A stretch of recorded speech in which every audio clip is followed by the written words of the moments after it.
interrupt?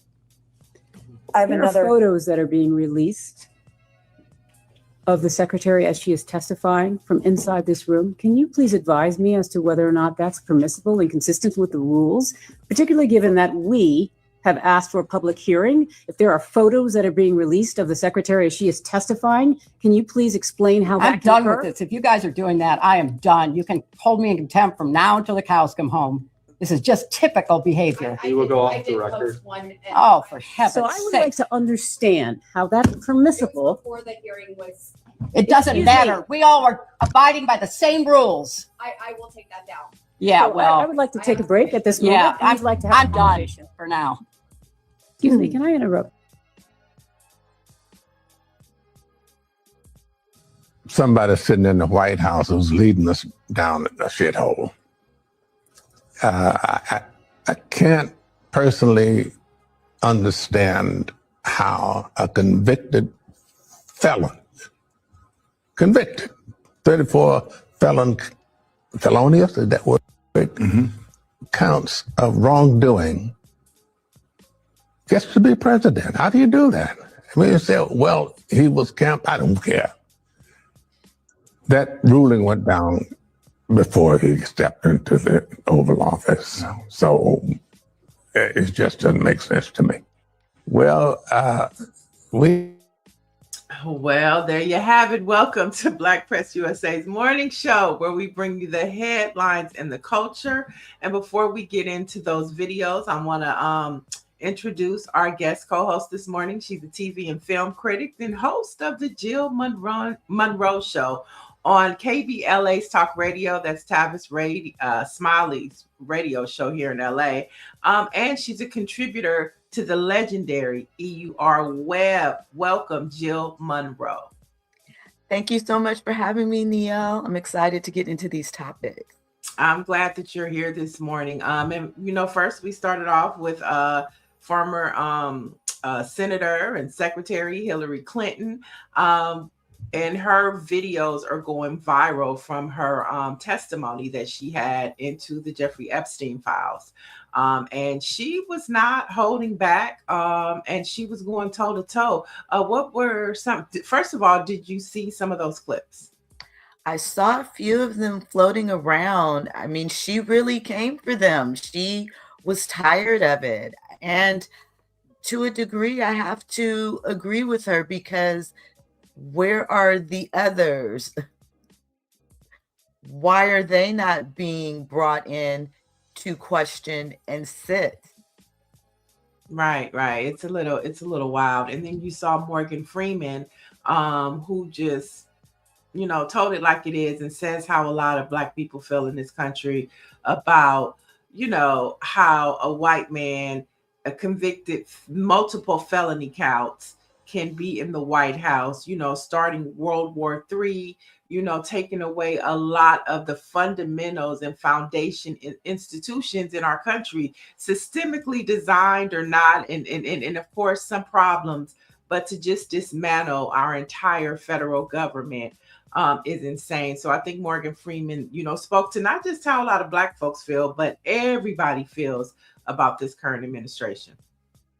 I mean, who doesn't agree with that? I know that there are some that are misguided, but ultimately we have been dragged so far back as far as politically what we stand for, what America's supposed to stand for. And now, as you mentioned, we're on the brink of World War III. Who would have thought we would be the ones living through unprecedented times? For sure. And I know KBLA Talk 1580, Tavis Smiley's radio station, they take a deep dive into politics over there. You have, of course, Tavis Smiley, Dominique DePrima, Nicordelai Corte. You have James Farr, who's constantly on the front lines about what happened to Altadena. I know you have Angela Reddick, who does what does she do? She does the weekend show, yes.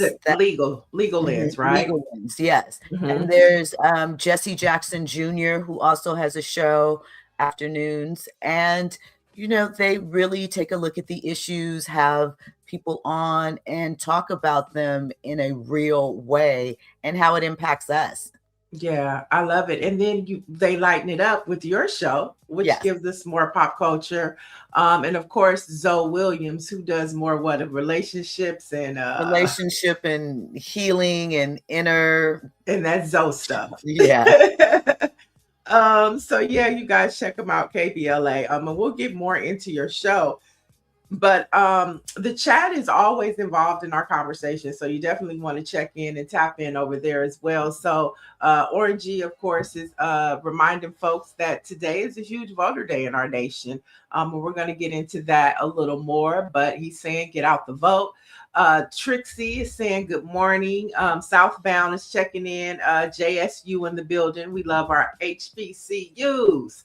Mike V is saying grand rising to myself and you and Greer, and Michelle Madison is tapping into, and then there's a lot of others who kind of just sit back and chime in when they hear something that sparks their emotion. So good morning, everybody. And we always start with the morning poll. And so, this morning, it's just like, we want to know, how you eat your grits. Okay. It's just that simple. So when it comes to the ultimate Southern breakfast table staple, where do you guys stand on the grits debate? It's early. Some of y'all might already be stirring the grits, but is it A, team sugar?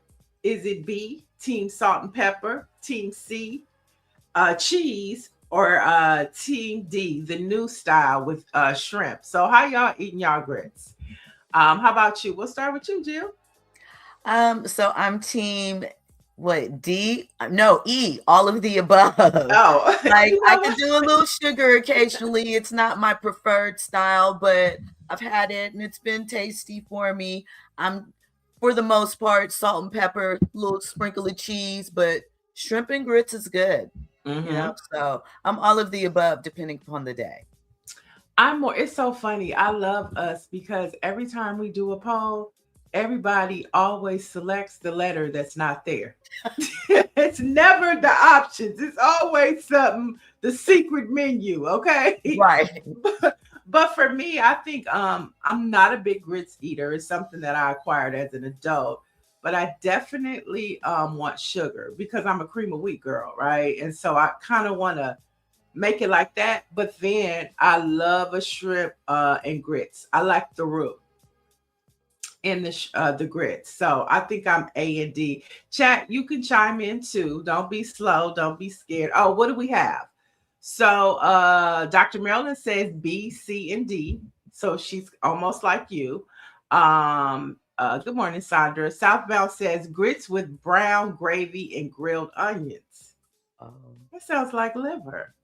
No, I'm just but see, never thought about it. But if you throw a shrimp in it, you got shrimp and grits. Because the shrimp has a roux. Michelle Madison says B, I love grits with just butter and salt and pepper, team B. Helen says she's team A and D.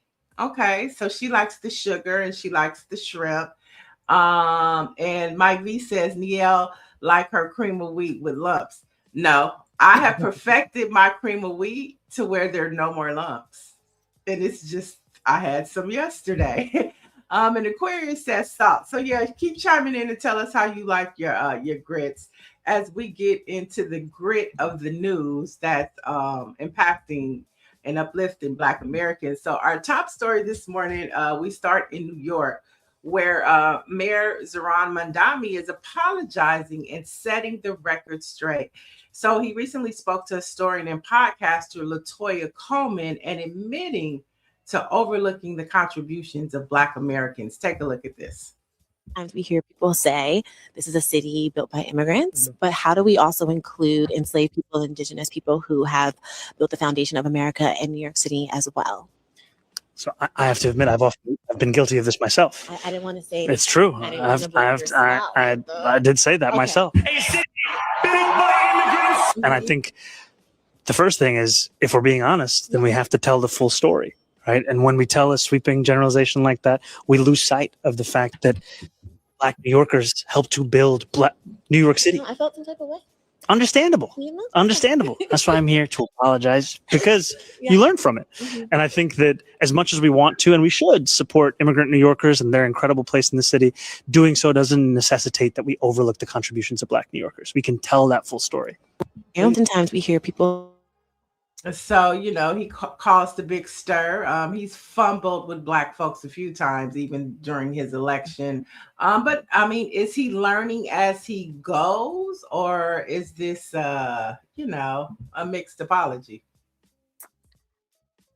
I'm going to give him grace and say there's room for him to learn as he grows.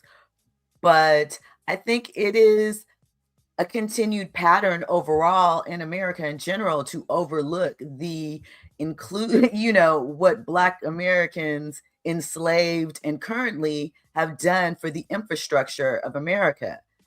We were there. It's on the backs of our labor that a lot of people were allowed to build their wealth, their business structure, their foundation, and that often gets bypassed as just a part of the mix.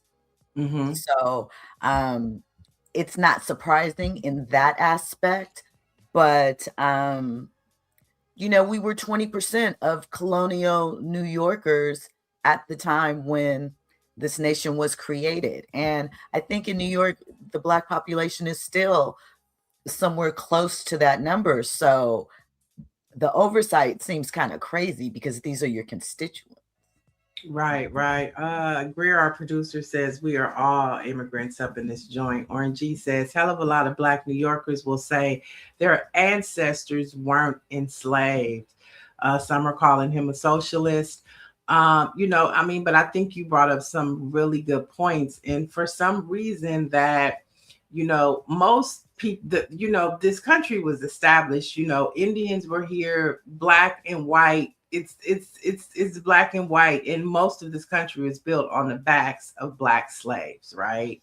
And Black folks, and we do have no matter what the nationality is, always seem to get overlooked, or like our contributions are not as valid as what they know today. You know, and it's just sad. So, you know, my pastor sometimes says some people are innocently ignorant. And maybe that was just an innocently ignorant moment for Mandami, but he heard his constituents and he responded. Southbound says he never wanted to admit it anyway. His back was against the wall. He's the same old. You know, so I mean, hey, this is, you know, we give you the facts and then you give your views and opinions. That's just what it is. Let's head to Georgia, where Democratic Rep David Scott was photographed at the Georgia State Capitol, fouling to qualify for the Georgia Democratic primary election. And many are questioning that is who's running against him. He's young. But David Scott is in a wheelchair and he's like in his 80s. And so he was fouling, and a lot of the people in Georgia are like, you know, it's time for him to sit down. And last fall, when he was first seen in a wheelchair entering the Capitol, he yelled at a photographer and called them a son of a bitch. And that's according to the Atlanta Journal-Constitution, okay? That, you know, I got it from there. I just want you to know I'm not pulling this out. It got it from the Atlanta Journal-Constitution. Called the photographer a son of a bitch because they were recording him in a wheelchair. But it goes back to that conversation. Is it time for some of these elected officials, 75 and above, to pass the baton? I mean, I think so. I think that at a certain point, your legacy also depends on your tree, who you have brought up behind you and positioned to continue the fight. You can't do it forever. And there needs to be a generation behind you that can take up that cause. And you need to make room for that. Maybe be there as an advisory. Plus, at this stage, obviously, we don't know what, not going to speculate, but there's something happening health-wise. And the stress of a job like this can interfere with your performance. I'm not saying that you can't perform at that age, but at some point you have to pass the legacy on so that someone else can continue the fight. How else is that going to happen if you do not lift up those that are behind you and sometimes younger? Right. I mean, we have that conversation right now going on, where there's a challenger against Maxine Waters. And so it's like we love the contributions, but the question does arrive. Sandra Brown Jones says, heck yeah, there should be term limits. And I think when we talk term limits, I mean, especially with the Supreme Court. Can you hear me, Jill? I can. Yes. Okay. Do you see her? Okay. Yes. Especially with the Supreme Court, and from a federal, and as we see state levels, it's like some people do not want to give it up. We saw that Eleanor Holmes, who's 90, it took a lot of persuasion and a lot of probably phone calls and Mother Holmes. I understand that this has been such a part of their identity, and maybe it helps in some degree their drive to keep living, but you have to find fulfillment in other areas, because we have seen the results of someone outstaying their time in the job. Ruth Bader Ginsburg. And look at what happened to us. Now we're one seat short. Exactly. And I mean, to the point where she could have stepped aside, been honored, allowed President Obama at the time to appoint someone in that seat, and perhaps we wouldn't be where we are currently. I think that there's something that speaks to that, and just empowering those behind you and around you to continue the bigger message of it all. Yeah, I mean, 100%. Some of the chat is chiming in, and I want to start with Nancy Wall, because I was thinking the same thing. It's not just our side. Like, she brought up Mitch McConnell needs to be removed also. He can't even walk. Every time I see, there's a clip of him falling down. And him, deer in headlights when he's speaking, just freezing, which I also see a pattern starting to happen with Donald Trump. And they refuse to accept that. I mean, I just, to me, if you are really in this for the betterment of the people, you are there to serve the people, then you should see where at this current time you are a hindrance, so to speak, to that progress. And respectfully get behind someone. You can still be involved. I feel like you can still play a role. It doesn't mean that your voice will be silenced, but it does mean that we are positioned to move ahead. Obviously, with health in mind, with connection to who is coming behind us. I just think that there are more ways and roles, and we need to recognize that it feels a bit narcissistic. Right. Dr. Merlin says Hot Wheels here in Texas needs to go too. Orangey says as long as they have corporate money, they ain't leaving. So Capitalist brings up a good point. That's age limits, not term limits. So there are two things that we have. Well, I think it's three things too, because I also think of tenure. A lot of conversations I was having yesterday, we had former Assembly member Mike Davis on. And so, we were talking about, tenure, right? And a lot of times you only get that. I mean, the concept of tenure is, the longer you stay, the more power you yield, right?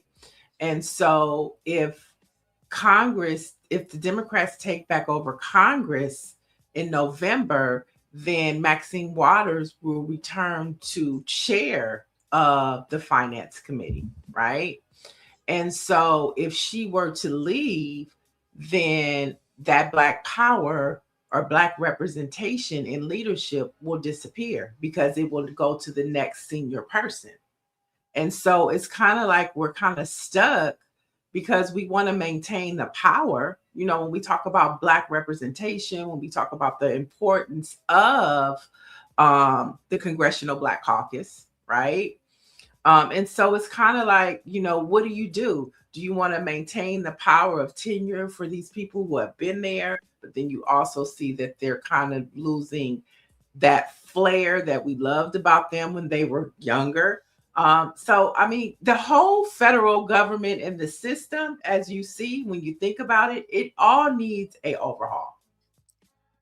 It You know? does. But where do you even start? I mean, I respect the idea of tenure because I'm not saying, obviously, experience is key to seeing a bigger picture, being able to bring in perspectives that one may not be able to grasp just because they haven't had the, the luxury of time in some cases. But I do think that cognitive health, things that impede you from doing your role, should be Yeah. examined. And unfortunately, not wanting age discrimination, because we're all going to age, but I do think that there should be some checks and balances.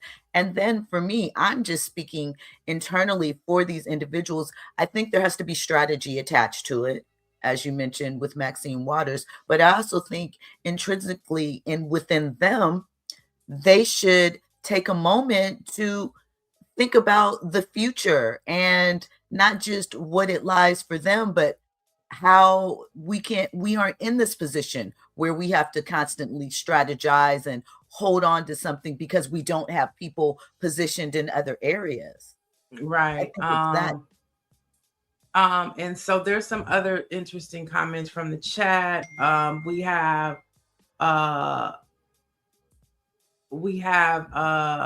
from Lauren Live Show, there are white members who are old as hell in all caps, who no one talks about with real power. Chuck Grassley, he's 92. Hall Rogers is 88. We did talk about Mitch McConnell as well, Lauren. But to the point, this is across the board. And then I remember when Jasmine Crockett tried to challenge and run for chair, and they kind of ignored her and overlooked her. And so, I mean, I think on multiple levels, when we talk about, tenure, when we talk about age limits, when we talk about term limits, these are conversations that really have to change. I mean, Trump then blew up the entire federal government anyway. So, let's just knock it all off and get it back on the trajectory of what America represents now. Right. And I think the younger generation, as we see what's happening in Georgia, we see what's happening here in California, that's happening anyway. And for Soul Capitalist, Waters is not in a Black district. Well, she is. Hawthorne is predominantly Black. It's a lot of Black folks in Hawthorne, wouldn't you say? And Lawndale as well. So they did move her office out of South LA into Lawndale, Hawthorne, which is a predominantly Black community here in Los Angeles. But they also did give her parts of Torrance, which is predominantly white. She has Westchester, which is over here by the airport. So they just kind of moved her around, but she still has a huge Black constituency out here. And they are 10 toes down for her. So it'll be interesting to see what happens there. But moving back to Georgia, Keisha Lance Bottoms became the first Democratic candidate to qualify for governor yesterday. And take a look at how much joy she had doing it. Hey, I'm standing in line with my husband. We are going in so that I can fill out my paperwork to officially qualify to run for governor of this great state. I was always told that my grandmother's grandfather, Shepherd Pete, served during Reconstruction as a representative. He was once enslaved in Crawfordville, Georgia. And now I'm walking through these doors to qualify to run for governor of this state. And it's this reminder that the work that we do today is not just about us. It's for generations not yet born. I know my ancestors are looking down on me. They're cheering me on. This is an exciting. So, I mean, I thought that as a Black woman, seeing her, her lead Atlanta, I thought that was like, we're still thriving. We're still on the front line. When people say, where are Black people? They running for office. They're out there. They're making a difference. They're contributing. I hope that people show up and support her as much as they did in her run for mayor, and that they can continue to lift her up. It can only serve to be an example, no matter what the outcome is. Of course, you know, I'm hoping that she'll win. But no matter what, I think, like you said, we're out here, we're continuing to use our voice to create space and to make sure that our issues aren't just being swept to the side in all of this chaos that currently is politics.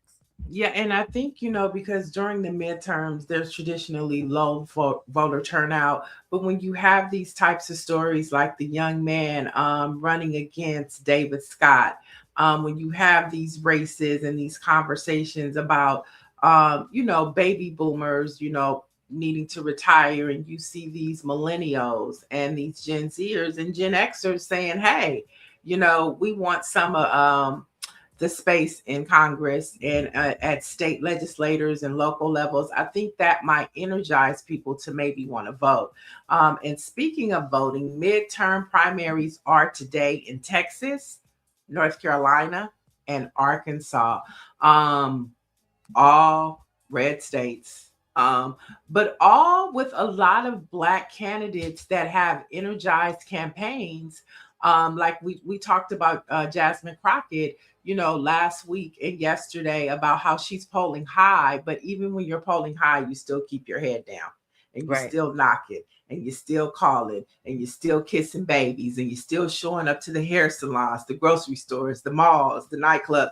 I mean, and so she is still probably right now, you know, calling and along with other candidates. So we will be tracking those elections, and we'll bring you those election results tomorrow. But if you're in the states of Texas, North Carolina, and Arkansas, you definitely want to head to the polls today. And the great thing about the Black press is, you know, it's not just news, but it's also advocacy. So, you know, you might want to check with your local Black newspaper because a lot of times they have slates. And slates are who they endorse, who they say you should vote for. And a lot of times people go into the polls and they're like, well, I'm a Democrat or I'm a Republican, but I don't know who to vote for. Well, if you check with your Black newspaper, 9 chances out of 10, they have made it easy for you from top to bottom, from governor to federal seats, all the way down to your local elections. I know we have it here. The Los Angeles Sentinel puts out a slate every election time, and it makes it so easy. So, I mean, check your mail. You know, you have however you're registered, your slate is there. But most importantly, check with your Black press to see who they're talking about. That's inspiring, empowering our Black communities. So we have a guest this morning, which kind of ties into this conversation as we talk about tenure, as we talk about intergenerational conversations, passing the baton. Our guest is the author of Aging While Black, a radical reimagining of aging and race in America. Welcome, Raymond A. Jetson. Good morning, greetings, and thank you so much for the opportunity to be here. Honored to have you. Honored to have you. And so talk to us and tell us a little bit about Aging While Black. Well, it's interesting, the connection between the conversation that you were just having, which I heard on so many levels. First of all, as a former elected official, I served almost 4 terms in the Louisiana House of Representatives. I stepped aside. I think it's important to note that there's a fine line between being there long enough to figure out how to get things done and being there too long to become part of the status quo. And that requires a significant degree of self-awareness and a genuine interest in serving people rather than self in order to recognize that. I would also caution two things. One, we have to be very careful that we don't put these artificial lines that are driven by a number on somebody's birth certificate that does not reflect their level of competence or cognizance or ability to function in that moment. The other thing I would say, particularly as Black people, this whole notion of Sankofa, you will recognize the bird is on the cover of the book. I believe that it is a critical governing principle for us. We have to make benevolent use of the past. We have to be able to understand what is of value in our past to shape our present and our future. But those of us who are able to dig into our past need to recognize that it's not about glorifying the past or those from the past, but to shape the present and the future.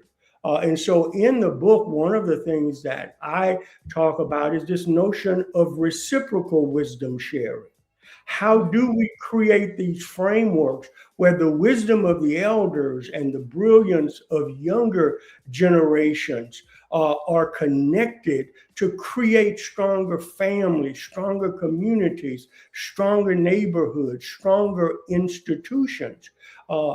I have always valued intergenerational relationships. My partner at Aging While Black is an absolutely brilliant millennial Black woman, and I learn as much from her as she could possibly learn from me.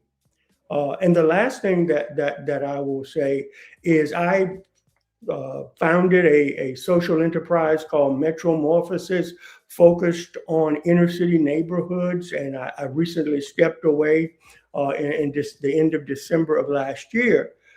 But I was practicing intergenerational relationship with another millennial, and I wrote a piece that was in the Chronicle of Philanthropy entitled "Moving Over But Not Out." We have to figure out how those of us who've been around for a while, I am in my 43rd year of public life, we have to figure out how we get out of the way so that the brilliance that's following us has space to grow, but that we are also close enough to contribute and to be a resource for that brilliance. You brought up benevolent use of the past, and I wasn't the only one. Somebody else in the chat brought that up. That struck out to me. And when you talk about benevolent use of the past, and we look at what our nation is doing to the erasure of the Black history of our past, how, under this Trump administration, how do we balance that of maintaining a benevolent use of our past when they're trying and passing it down to another generation when they are constantly erasing it? So two things. First of all, we have to have this memory check to remind ourselves that America in general has never valued our existence, our who we are, our culture, our contributions, while undeniable, are always devalued. And so we can't be shocked that is happening, but we have to resist and reject the notion that the very instruments of government are being utilized to dismantle it. And so we have to protect what it is that is about us to protect. I loved your comment earlier about things being torn down in this federal infrastructure. And we have to balance that tension between the reality that, well, it wasn't really quite working well for us in the first place. And so we don't need to rush to put out the fire that's burning down something that did not serve us well. We might want to spend time with the architects figuring out what we're going to design when this thing crumbles, while also saving the critical parts that protect the most vulnerable among us. We have to push back legally. We have to push back with the institutions and structures that we do have, but we also have to begin to build what's forward. These folks are going to do what they are going to do. And there doesn't appear to be any real roadblocks in the way to disrupt it. And so when we go back to this question of benevolent use of the past, two things can be true. Number one, this isn't the first time we've seen this. That's true. But secondly, the tools we used to deal with it before aren't going to get it done now. And that's where these generations connecting are important. You know, the silent generation that remains among us who lived through Jim Crow, the older baby boomers who were on the tip of the spear for the civil rights movement. They've seen vicious racism and violence perpetrated on Black bodies up close and personal. But the same tools that we used then aren't going to get it done now. And so that's where the social activism of younger generations, that's where the tech savviness, the entrepreneurial and social innovative spirits of younger generations have to be married with that wisdom so that we come up with a strategy that allows all of us to be well. Jill, I'll turn it over to you. You have a question? So I agree with so much that you're saying. How do those conversations work with both sides, talking to our elders about reaching out and connecting with millennials and utilizing social, as well as convincing Gen Z that there is purpose and value in taking community with those that are older than you, maybe significantly older than you, to move ahead? Thank you for the question. So Aging While Black, the movement, which the book was actually written to articulate in greater depth than keynote addresses or podcasts or other elements. The book Aging While Black is built upon three pillars. The first is recalibrate the village. We have to recognize not only the centrality in the village in terms of who we are as a people and the connectedness. You know, we initially started this conversation around some recent Pew research, which told us what we already know. Black people are connected, and it's not always blood that connects us. We live in village. But the village needs to be recalibrated, because what it meant to be Black in America in 1965 is not what it means in 2026. Also, the infrastructure that supports Black life is ill-equipped for the sea change in aging that's already happened. There are 11,000 people a day turning 65 in America. Started about 8 years ago and will continue to the year 2040. The number of Black people over the age of 65 will triple within the next 20 years. And so there is this serious aging thing happening, and our infrastructure, whether it's social organizations, civic organizations, Greek letter, Masonics, congregations, mosques, we aren't ready for that. And so we need to think about our village and how do we make certain that we all age, because as a brilliant sister in Atlanta said to me, aging is a verb.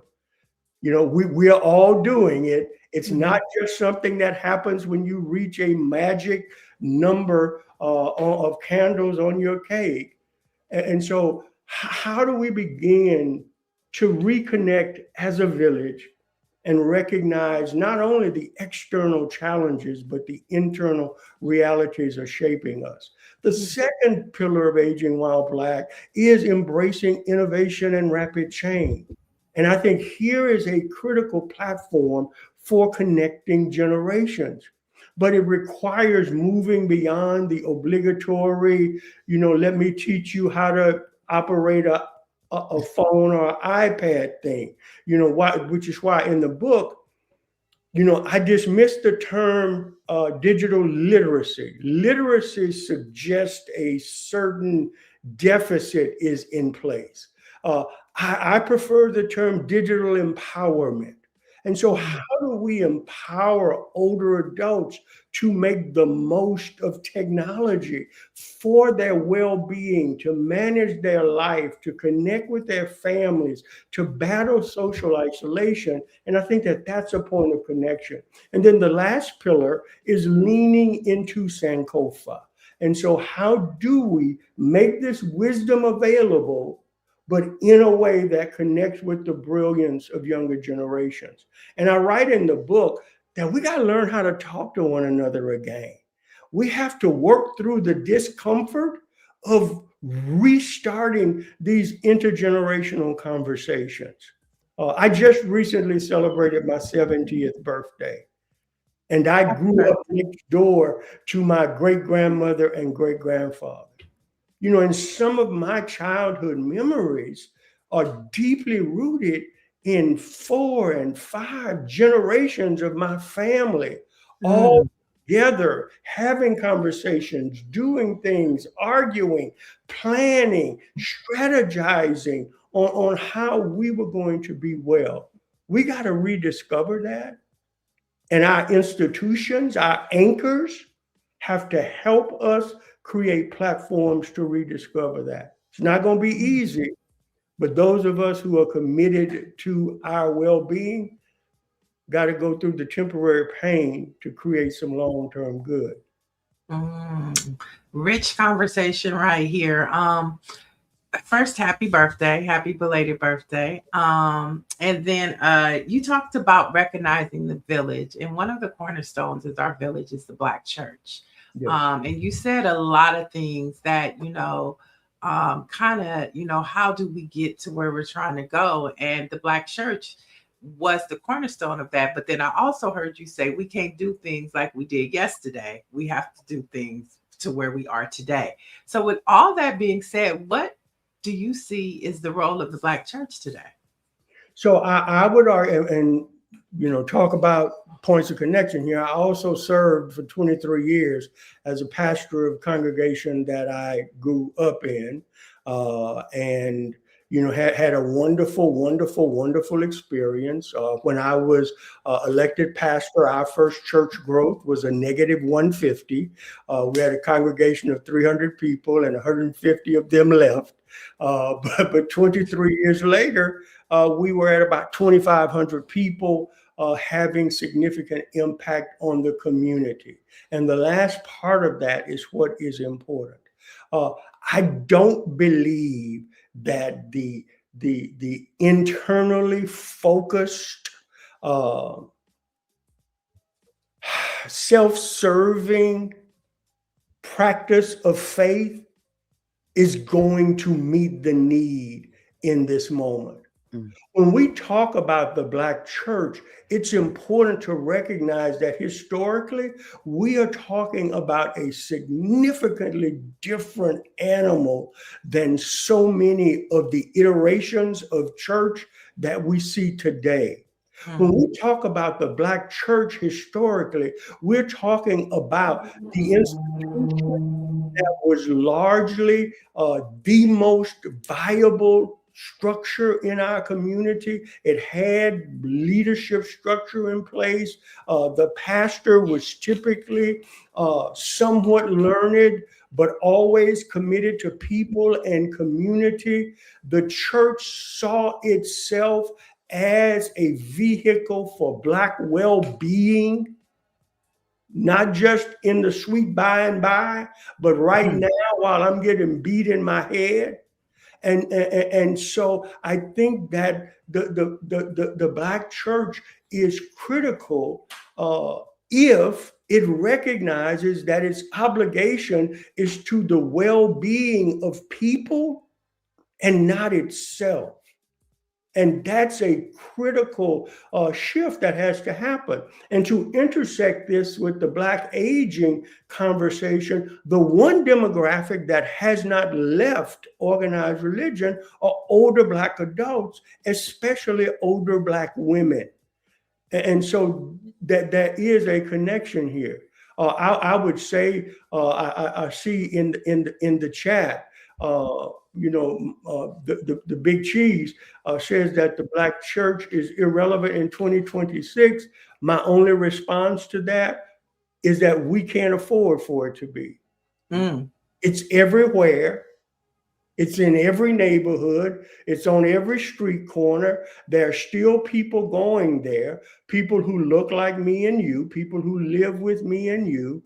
And so we can't afford for such a significant infrastructure to be irrelevant. We have to demand relevance. Yeah, to your point about the ministries of today, Bishop Noah Jones always talks about how the practice or ministry of health, wealth, and prosperity is what got the church on the wrong trajectory. And we have to get out of that health, wealth, and prosperity and get back to service and being what the church used to be. But you also touched on before, we could talk to you forever, so we definitely want to have you back. But I want to talk to you briefly because you touched on, the growing number of seniors and people turning 65. And so on policy and health, given your background in health and human services, what is the most urgent policy change needed right now to ensure Black seniors can age with dignity rather than just survival? So I think it is a combination of recognizing the critical role that we as Black people share in our aging and our well-being. One of the concepts that I write about at the end of the book is what we have described as collective longevity. And it is this recognition that we are all aging and that it's not about this older generation that's out there somewhere, but it is how do we capitalize on the gifts, talents, abilities, and experiences and passions of every generation? How do we build this infrastructure within our culture, within our communities, within our institutions, with all our families? It is really important that we recognize the need to connect across generations so that we can build the families, the communities that we want to live in. I would say to you that the threats are multiple. When you look at what has happened with I was about to use language inappropriate for this platform, but the Not Beautiful bill and its impact on Medicaid cuts, which provide funding for home and community-based services, and then some of the small between the lines stuff like changing the frequency within which people have to qualify or requalify or redetermine. These are really problematic things. But the reality is, as you guys so eloquently touched on earlier, the federal infrastructure is broken. And so the question becomes now, how do we become active on state and local levels to create? And so I think that we have to be thoughtful. Folks in California are doing, have some wonderful structures in place. The master plan for aging, some of the other Medicaid responses and reforms that are being put in place. We just have to make certain that there is a Black perspective and a Black voice that is clearly in place in these settings. So representation, Black representation is key. Institutions like the Congressional Black Caucus, your Black state legislative caucuses, all those things mean something. To your point, we would love to have you back. And I want to give you a comment. Dr. Maryland says cheese is speaking for himself. The Black church is everything to us. So I thought I'd throw that in. But Mr. Jetson, it has been an honor to have you. Be sure to check out his book, Aging While Black, A Radical Reimagining of Aging and Race in America. And thank you, Toyin, your publicist. I'm so glad she knocked on my door again, because we would have missed out on this important and rich conversation. Well, thank you so much. Thank you for the job that you do. And to the amazing Big Cheese, my email address is on the screen. I'd love to connect and discuss. It's important that we have space to talk to one another. That's right. The chat might disagree, but but thank you so much, and we definitely want to have you back. Thank you very much. Be Yes. well. Thank you. Thank you. Oh my gosh, what a rich conversation to have this morning. Needed that. And intergenerational conversations are so important, because look at how, you know, he sowed seeds and he appreciated what we were saying. And I mean, I think that's how you make the change. And maybe if we had some more of these conversations, there could be more of the passing of the baton, like we were talking about Absolutely. earlier. And so I think this story too is intergenerational. According to the Jasmine brand, Dorothy Butler Gillum, the first Black woman reporter ever hired at the Washington Post, has contributed $10,000 to a GoFundMe created for members of the Washington Post Guild who were laid off last month. Now, her donation matches two other top gifts of $10,000, which brings the campaign to over $500,000. So, reacting to the layoffs, she said, "It made me very sad, even upset, because I know many people read the Post and depend on the Post. And this certainly is one of those times when we need some balance in the information that is available." So, you know, here you have someone who is retired, who was the first, you know, who is seeing, you know, and giving back. But this is hard. I mean, you know, if mainstream media is struggling, you know, Black media is definitely struggling. And to see her do this, there's her book, Trailblazer. I'll just let you respond, Jill. I think one, it is so beautiful that she, you know, closed the cycle. I talked about it earlier when we were speaking politically of, you know, the situation in Georgia. Reaching back and giving back can happen in many ways. And so standing in the gap for people during a hard time, trying to encourage that giving spirit is so important. As far as where we stand as independent media, especially Black independent media, our voices are important, and it's hard, as you mentioned. No budget.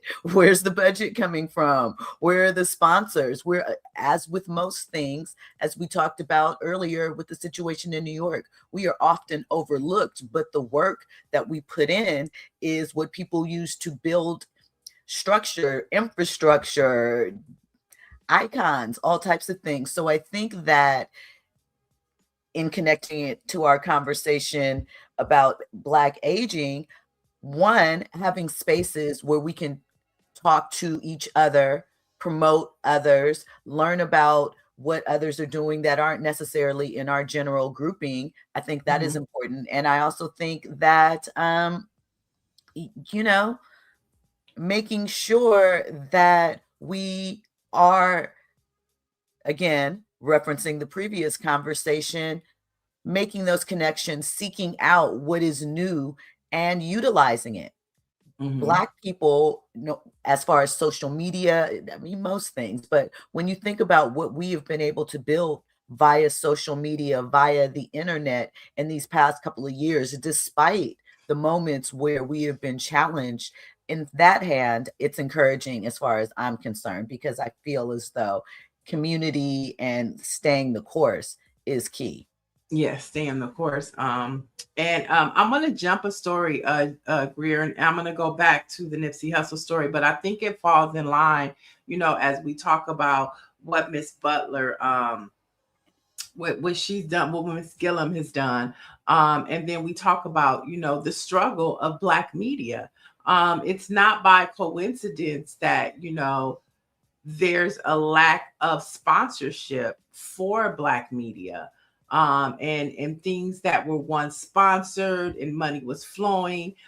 In part, we can go back to 2020 when, unfortunate murder of George Floyd, and then we saw what happened to Ahmaud Arbery, and then we saw what happened to Breonna Taylor, and so many other lives that year that Black Lives Matter spoke up for. But there was so many pledges, and Black media was thriving in that time. And then you have an administration now that cuts all of that in the terms of DEI, and so you have Essence Festival organizers.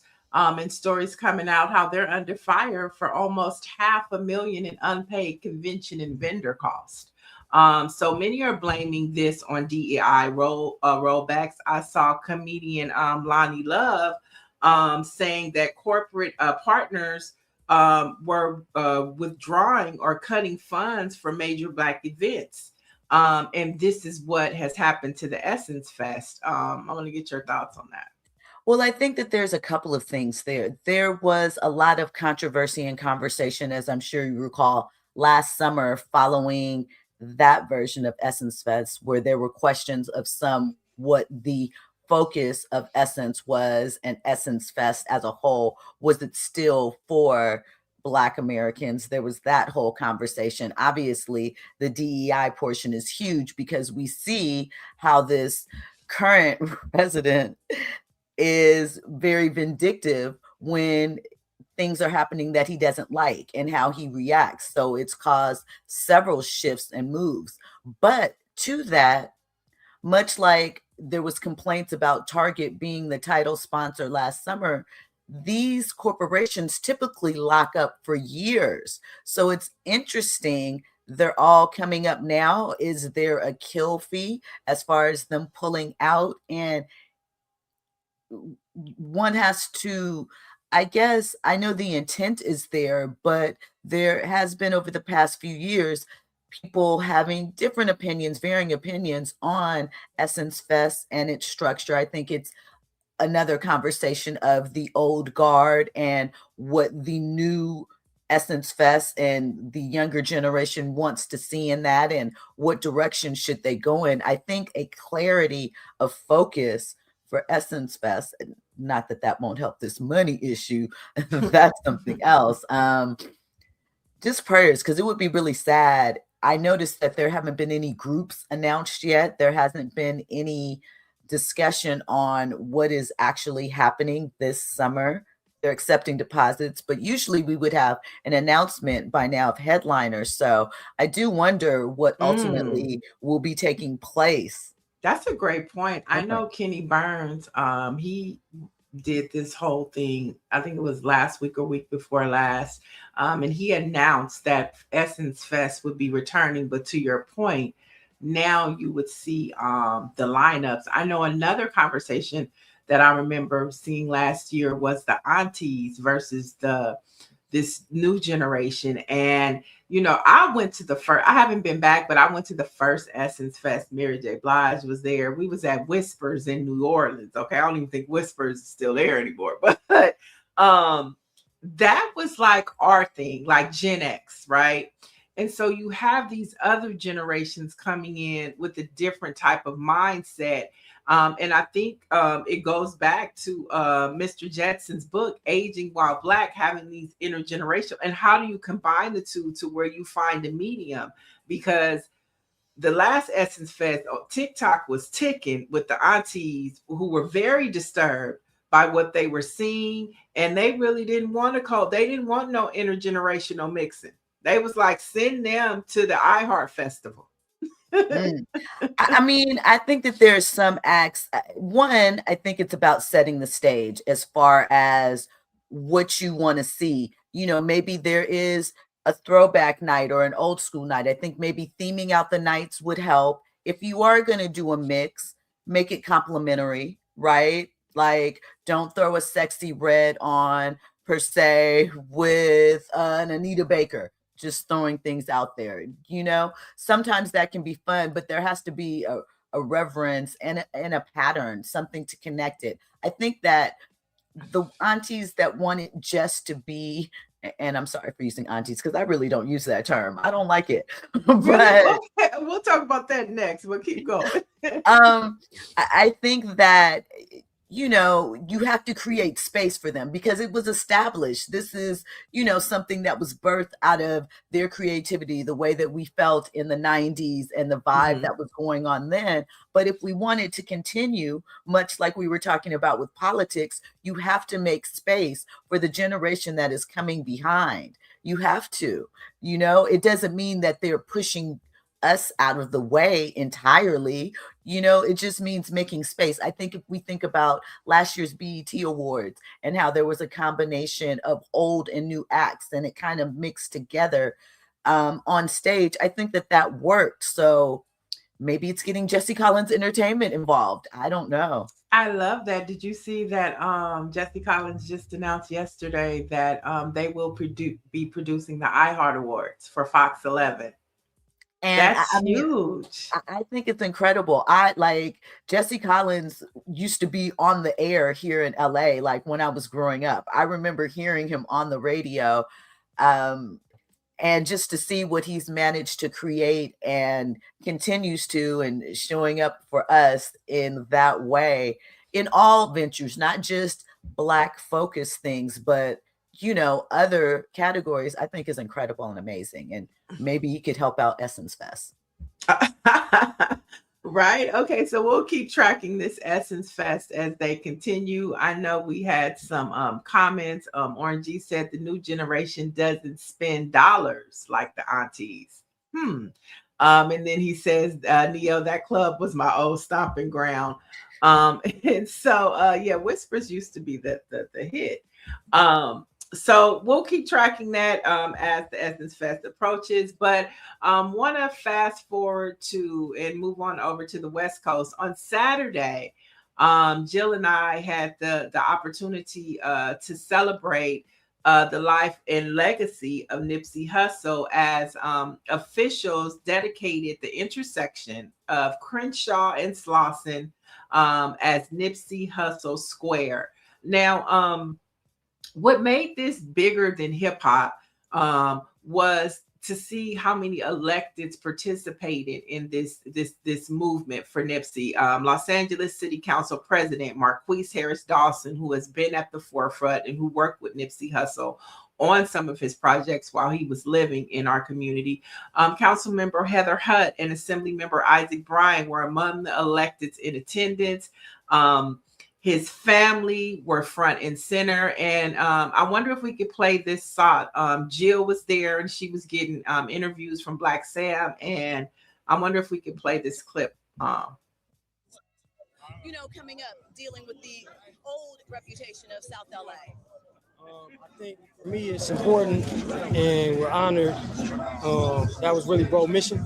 He wanted to make sure that, you know, when you're young and trying to get some money, I think that's the first thing. You just want to get yourself established, but Hussle always wanted to do more. He felt he had a bigger purpose, and his whole thing was to inspire specifically the youth and start from the area where he came from. So it's just an honor to be able to name this section Nipsey Hussle Square. And I think even his quote being up there, the highest human act is to inspire, I think this is just, it's fitting and it's very appreciative. And hopefully it does inspire. It does. You also helped kick off an economic boom where people wanted self-empowerment and to do for themselves.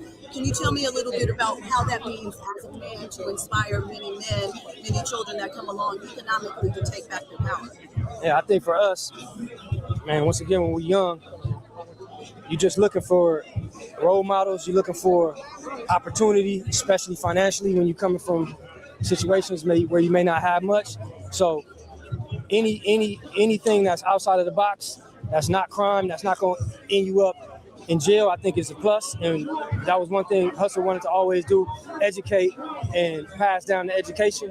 And that's why he really bigged up technology and being on top of new technology and teaching the kids technology young. And that's something that we want to make sure that once we get this location open, we be the forefront of that. Great job, Jill. Thank you so much for sharing that. I appreciate that. I mean, as you stated, it was an incredible day, very moving. I know it had to be probably painful to come back to the scene of where your loved one was taken from you, to flip that and use it as a source of empowerment. I did speak a bit to Marquise and Heather about kind of what this moment means, because it has to be more than a sign for South LA, especially as there's so many changes that are happening, and what direction are we going in? And so, kind of echoing what Black Sam said there, Nipsey's brother, Heather indicated that she wanted to make people that are coming to South LA just to visit or see that invest in the community, as well as one of the big themes of the weekend was us reinvesting in our communities. We say we want to see them grow, but oftentimes we leave them, or we don't return to shop or to put up businesses or roots. And we have to make that a function of how we move ahead as well. Yeah, it definitely was a beautiful day. We heard from Lauren London. We heard from Nipsey's sister. And we also heard from Lauren London and Weezy's son. Cameron. Cameron, who spoke to what you were saying about it. Was he didn't want to pass by that intersection. He was like, but now it's changed. And he saw hope on that corner because of the legacy of Nipsey Hussle. And so it was just a beautiful day. And you could check out more of that interview. How can people learn more about, even the article that you wrote? You can check out eurweb.com for that article and more. You can also check out my YouTube channel, Stiletto Jill, where Black Sam's full speech is featured, and a couple of other moments for the day. All right. And we'll get more info about Jill and her show on KBLA in a few minutes. But I want to talk about this story. This one is trending, and I'm excited because I'm going to see Raphael Sadiq tonight at the Blue Note. And so I'm excited about that. But this story, the reason why I'm saying this, Chad, is about Raphael Sadiq and him sharing his perspective of the origins of the term neo soul, which was something that was coined in the 90s by Motown Records, when you had D'Angelo, you had Erykah Badu. So in a post, Raphael Sadiq wrote, himself, D'Angelo, and Maxwell are not neo-soul artists. Sorry, but that's the truth. Neo-soul was a term created by one Black executive purely as shorthand. It helped labels internally identify which acts would not require crossover marketing budgets. Those funds were reserved for the pop boy bands. Now, him saying this, there was only one executive that coined this term, and that was Kedar Massenberg. So was he taking shots? I think so, a little bit. I think Kedar did create the phrase. He's copyrighted it. He created it to help him market Erykah Badu. But I think that it was a necessary category at that time to help define this space of R&B that wasn't what R&B was popular wise at that time. If you think about it, we were coming off of the New Jack Swing era, and there were lots of groups. It was a younger time for R&B. And it was Uptown. It was Uptown. Andre Harrell, Diddy, Mary, and all of that. Yeah, that was what was running R&B. Lots of groups: Shy, Boys to Men, Jodeci. Silk, all of these intro. Exactly. And so I think when you had someone like Erykah Badu, whose sounded like nothing that was dropping in 97 or 98 when she first launched. Yes, it was a marketing thing, but then under that funnel, acts like India Arie. I mean, there's so many groups that came in that were kind of this alternative R&B. Now, maybe Raphael feels that it boxed him in. I actually worked with D'Angelo. I worked at Virgin Records on his last album. I have the platinum plaque for that. Jill Scott as well. But I think that the feeling at that time, it was something else, and it created a vibe. It separated it from R&B. Now, you can say it was looked at as to not give crossover budget, but let's be honest. Were they giving a lot of crossover budget to those R&B acts anyway at that time? I can answer that. No, they weren't. If they were giving any crossover budget, it would be to the hip hop artists, because those were the ones that were moving up and capturing the youth as far as MTV goes. Most of our R&B acts weren't really featured on MTV at that time, who was on its ascension as well.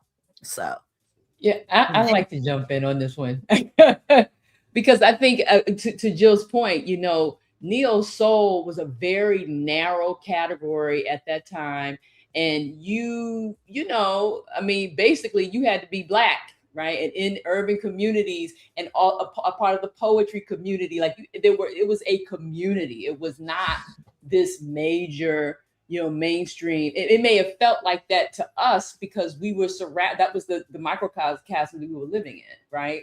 And so I think that, you know, oftentimes we look back and reflect on these moments, and we see somebody like Erykah Badu who, you know, who came from that, but she ascended, you know, that the so-called neo soul, and you know, and Raphael, in a sense, you know, he was back then. Even he was an OG. You know, when you think about it, right? He was the OG, you know, and that, and still is, right? And so I hip hop totally took over that market in terms of money. That's where the money was going. You know, neo soul was a very slim and marginal, you know, community. I think people, you know, when we reflect on it, we've hyped it up more than what it was. Yeah, for sure. And you know, I think his takeaway was that, well, what he's trying to say was that, you know, somebody made it a code word for decreasing their value. I mean, I think that's what he's trying to say. But I disagree with him on that, because as stated, the R&B budgets were losing that crossover money because they weren't on MTV. They weren't on TRL, not because there was this created category that automatically devalued them. If anything, it created space and a sort of cushioning around it, something that people could turn to and say, okay, now I can identify that. I know what that sound is, to those that weren't, to Greer's point, within the community, right? And didn't quite understand it, but maybe felt it. It gave them something to look towards. He may have looked at it as limiting. Obviously, he started out in 88 or 87 in Tony. They weren't considered neo soul, but the market switched up. So I can see why it may feel limiting to him, but I feel like it actually helped extend the life of some artists. Yeah, I love what you just said. That's so true. Yeah. Dr. Mellon says it seems like neo soul artists were independent. And Not she all says, of them, but a lot of them, you know. Yeah, she says it seems like somebody is saying, do you think Ben don't want to be that? Oh gosh.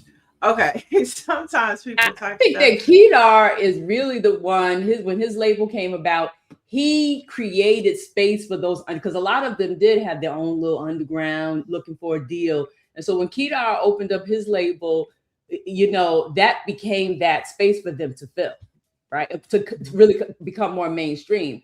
But you know, I agree with you, Jill. Them, like that community being insular in that way, allowed the creativity to grow. Remember, literally, you know, in some ways, I mean, it was hip hop, but Kanye came out of that community with Pharaoh Monch. You know what I'm saying? Those guys, it was all underground. Yeah.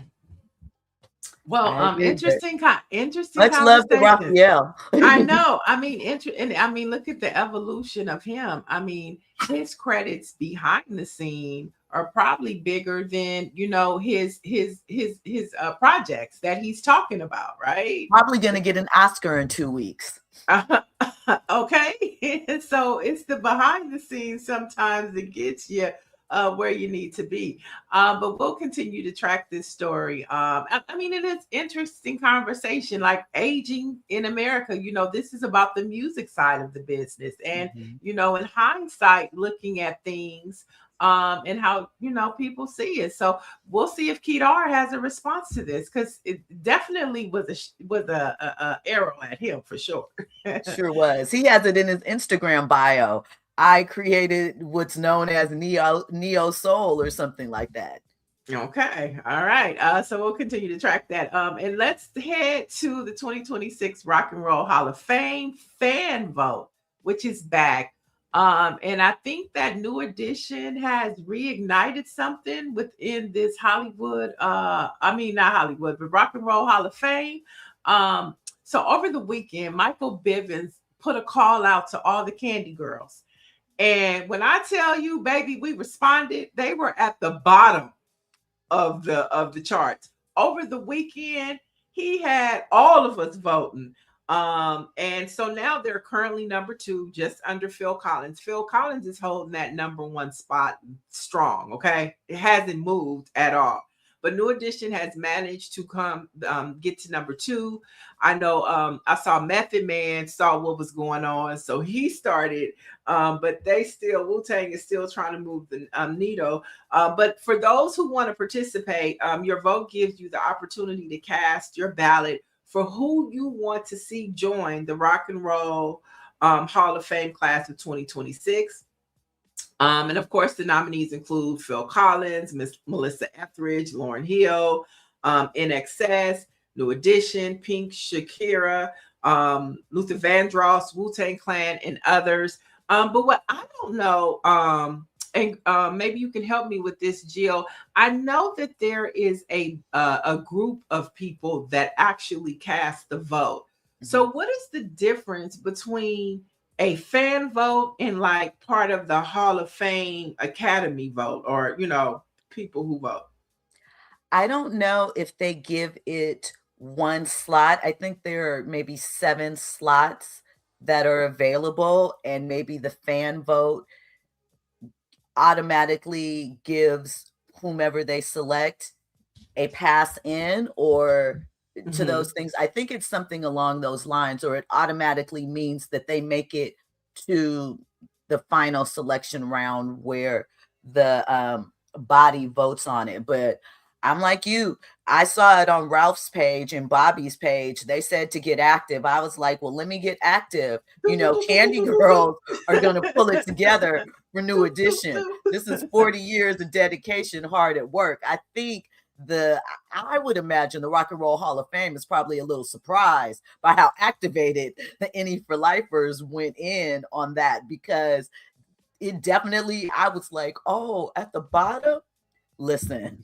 It made all the difference in the world. And you can vote every day up until April 3rd. And what I also loved about it is you can vote for other people as well. You can vote for 7 people. So, in addition to New Edition, I was able to vote for Luther Vandross, Sade, Lauryn Hill, Mariah Carey, Wu-Tang Clan, and I voted for Phil Collins, because, the 80s was a time where there were no color lines in music. Let me tell tell you, a Bon Jovi. It's a good mix. I really like NXS. I Need You Tonight. That was my jam back in the day. Oasis is in there. I have some feelings for that. Pink, we know Pink was signed to LaFace. That first album was a thing. Pink has always been fair. So I think that it was a great group of nominees. Both Mariah and Sade are on their multiple nominations. I will say this about Phil Collins, though. I believe that he will get in, but I personally won't be disappointed if he does not, because he was entered in back in 2010 with his group. So it's not like he's not in there, Right. That's true. That's true. But I think too, on the flip side, him being number 1 and has not budged, he's the only one. I think that as people are voting for New Edition, we voting for him too. Has to be, because come on, in the air tonight, that is from the 80s. From the 80s, Miami Vice, So you guys can vote. All you have to do is go to vote.rockhall.com. So that's vote.rockhall.com, and you can go vote for your favorite nominees. Last story of the day before we get into Black Facts. Did you catch the total lunar eclipse last night? I didn't catch it. I knew it was happening.